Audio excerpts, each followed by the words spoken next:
Ini adalah hasil hitung cepat sementara. Sekali lagi kami jelaskan kepada Anda pemirsa bahwa yang kami tampilkan saat ini adalah hasil hitung cepat sementara. Karena nanti juga masih menunggu hasil resmi dari pihak KPU untuk menyampaikan hasil real count-nya.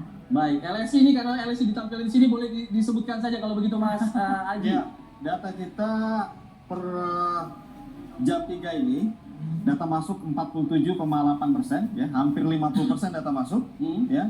Dan data masuk ini kalau kita lihat sebaran dari hampir semua wilayah sudah mulai masuk datanya, ya.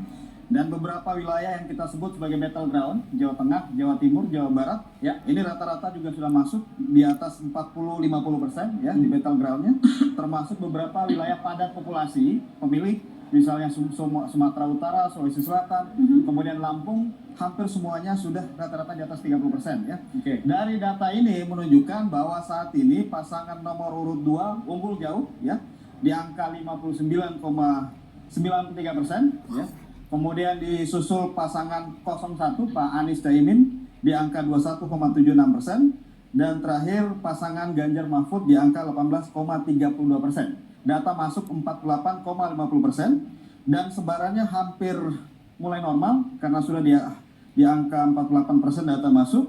Dan di wilayah-wilayah yang besar kita lihat memang terjadi beberapa data-data yang mengejutkan, ya, terutama di wilayah-wilayah yang sebetulnya sudah diprediksi terjadi perubahan-perubahan lewat survei terakhir kita. Misalnya di Jawa Tengah ada perubahan, ternyata Pak Prabowo bisa mengungguli pasangan Ganjar Mahfud di Jawa Tengah. Kemudian Bali, walaupun kecil sampelnya, tapi juga terlihat Prabowo cukup signifikan di wilayah Bali. Jawa Barat kita lihat juga sama, Prabowo kembali menguatkan dukungan di Jawa Barat, ya, sama dengan 2 pilpres sebelumnya menang di Jawa Barat. Jadi ini data sudah hampir, ini data terakhir 49,2%. Jadi tinggal 1% menuju 50%. Jadi datanya udah mulai stabil, tapi kita tunggu data masuk di atas 70%. Baik, kalau udah di atas 70 baru bisa declare begitu.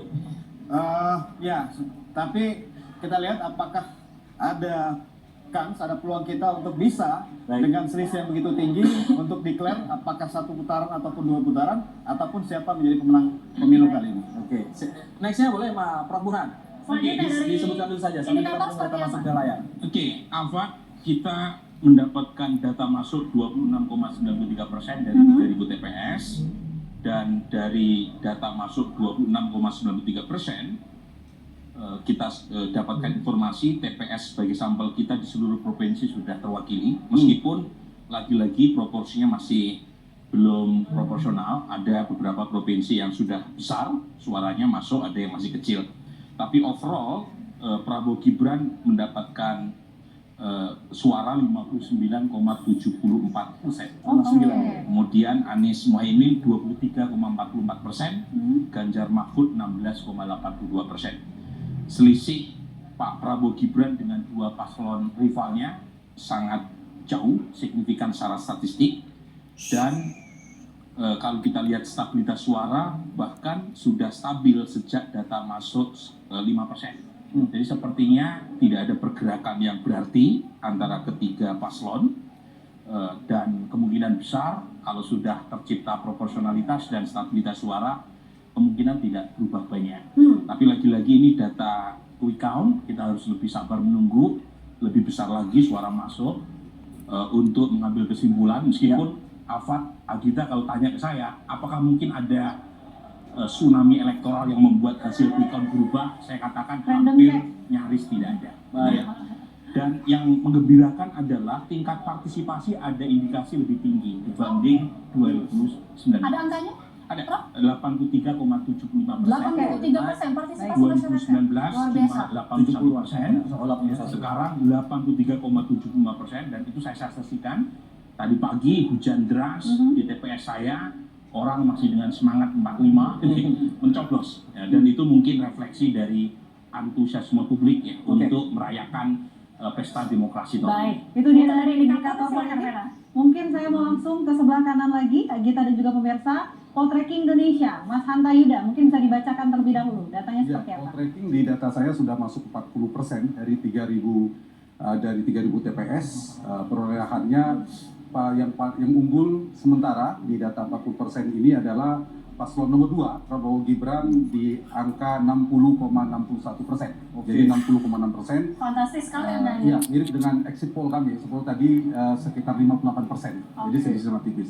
Kemudian yang kedua, ini sementara ya data 40%. Paslon nomor 1 yaitu Anies Baswedan Mohaimin Iskandar di angka 21,24%. Kemudian paslon nomor 3 18,1%. Dan ini sudah ada stabil data yang masuk juga sudah masuk di semua provinsi, sudah masuk dan sudah mulai grafik masuk datanya itu sudah relatif stabil. Jadi sama, saya kira ini tidak jauh beda, tapi tanpa mengurangi rasa hormat kita menunggu real count, menunggu data masuk lebih banyak lagi, tapi stabilisasi data yang masuk sudah hampir. Dan kalau saya tambahkan, ini ada data provinsi, terutama di 3 provinsi terbesar itu paslon 2 memang unggul. Di Jawa Timur itu keunggulannya sangat tebal, sementara ya data quick count itu di atas 65% diprediksi. Perolehan Prabowo Gibran di Jawa Timur itu di atas 65%. Kemudian di Jawa Barat itu bisa diprediksi di atas 60% data kami. Kemudian di Jawa Tengah ternyata unggulnya lumayan, di atas 50%. Nah, 3 provinsi inilah yang menyebabkan sementara 3 lumbung elektoral ini, kantong-kantong suara ini yang menyebabkan paslon nomor 2 diprediksi tadi kisaran 59 sampai 60%. Jadi penyumbang utamanya ada 1 Jawa Timur, kedua Jawa Barat, ketiga Jawa Tengah, ditambah provinsi-provinsi lainnya. Ini ya data yang saya bisa lihat sementara bagi ya, ini kan udah boleh ya. Paslon 01 itu menang di Aceh sementara ya datanya, kemudian di Sumatera Barat, kemudian di Jakarta. Nah, kemudian hampir di provinsi lainnya itu dimenangkan oleh 02. Jadi meskipun nanti kita tunggu lebih banyak persyaratan untuk 50% plus 1 kemudian menang di minimal lebih dari separuh jumlah provinsi dan perolehan minimal 20%, menurut saya angka itu sangat bisa mudah dipenuhi persyaratan itu. Jadi dari data ini saya kira kita tunggu lagi-lagi, tapi biasanya stabilisasi angkanya sudah sulit agak berubah. Baik. Meskipun kita tetap harus menunggu KPU. Oke, poll tracking sudah, indikator sudah, LSI sudah. Sekarang ke Bang Hensat dari Kedai Kopi, silakan Bang.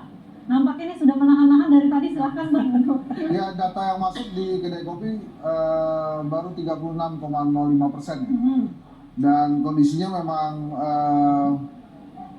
01 itu 20,67, 02 59,03, dan 03 itu 20,32. Jadi memang di Kedai Kopi juga terlihat 01 itu menguasai Aceh, Sumatera Barat, dan Jakarta. Sementara memang yang mengejutkan itu Jawa Timur dan Jawa Tengah sih. Jawa Tengah terutama 03-nya bisa dilewati 02. Saya nggak akan membahas kenapanya ya. Ini kan bacain angka aja nih. Nanti di segmen lain aja. Segmen lain aja. Tapi memang angka 59,03 walaupun masih 36,05% untuk 02 itu mengejutkan menurut saya. Gitu kira-kira. Dan provinsi lain juga dimenangkan oleh 02. Baik. Itu dari Kedai Kopi. Mas Arya Fernandes, CSIS. Ya, baik, di kita data terakhir itu di 38,5 ya, mungkin ya 37,25. Ya.